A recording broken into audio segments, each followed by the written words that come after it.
আমরা দেখেছি যে নতুন সংস্কার কার্যক্রম দেশের মধ্য থেকে সংস্কার কার্যক্রম শুরু হয়েছে এবং আইএমএফের পক্ষ থেকেও কিছু সংস্কারের তাদের কিছু চাওয়া ছিল, তাদের কিছু প্রত্যাশা ছিল।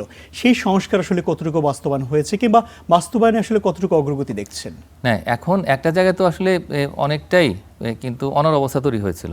মানে এই বিশেষ করে অন্তর্বর্তী সরকারের সময় আমরা দেখতে পেয়েছি যে আসলে তারা তো কিছু করতে পারছিল না, এবং করতে পারছিল না বলেই কিন্তু আইএমএফও দেখতে পাচ্ছিল যে তাদের পক্ষে আসলে হয়তো করা সম্ভব নয়। এই কারণেই যে নির্বাচিত সরকার ক্ষমতা এলে তো তারপরে তখন তাদের সাথে আলাপ আলোচনা করবে, এটা এক ধরনের প্রতিশ্রুতি থাকবে যে কমিটমেন্টের জায়গা থেকে তখন কিন্তু কাজটা হবে। আর যেহেতু একটা স্ট্যাবল লং টার্ম গভর্নমেন্ট যেটা, তো তাদের সঙ্গে আসলে এই আইএমএফ বা এই ধরনের যে আন্তর্জাতিক সংস্থা তারা কাজ করতে চায়। তো এই মানে সময়সূচি যেটা আমি মনে করি যে আইএমএফের দিক থেকে যেভাবে আসলে সরকারের সাথে এঙ্গেজমেন্টের চিন্তা করা হচ্ছে, তো সেটা খুবই একটা সময়োপযোগী একটা সময়। তো এটা একটা দিক। আর একটা দিক হচ্ছে যে এখন যেহেতু এই বিশ্ব পরিস্থিতি যেরকম এবং একই সঙ্গে যে সরকারের ইতিমধ্যে যে নির্বাচনী ইশতেহার, তো সেগুলো তো বাস্তবায়নের প্রক্রিয়া শুরু হয়ে গেছে, কিন্তু এই মুহূর্তে আসলে সরকারের অনেক টাকা প্রয়োজন।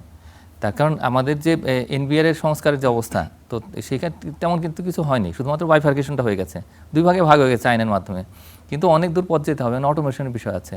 তো সব মিলিয়ে আসলে আইএমএফ দেখতে যায় যে কর জিডিপি রেশিও কতটা বাড়লো, তো তাদের তো একটা টার্গেট আছে, তো সেইটা অর্জন করতে তারা সহায়তা করবেন। তো সংস্কারের জায়গাগুলো কিন্তু খুবই কঠিন জায়গা, মানে আইএমএফ যেগুলো বলে, আর পুরো প্রত্যেকটা জায়গায় চ্যালেঞ্জ রয়েছে, অনেক চ্যালেঞ্জ। তার কারণ ওরা চায় যে ঠিক আছে বিদ্যুৎ জ্বালানি খাতে ভর্তুকি কেন প্রত্যাহার করতে হবে, কারণ হলো যে এখানে তারা চায় যে বিদেশি বিনিয়োগ আসুক এবং সারা পৃথিবীর সঙ্গে কিন্তু এক ধরনের সামঞ্জস্যপূর্ণ বাজার তৈরি হোক। তো সেটার জন্যই তারা বলে যে না, সেখানে যে ভর্তুকি যদি থাকে তাহলে সেক্ষেত্রে জনগণের করের অর্থের অপচয় হয়, এবং একই সঙ্গে যে এইখানে কিন্তু আর প্রতিযোগিতার পরিবেশ থাকে না, বিদেশি বিনিয়োগের সুযোগ কমে যায়।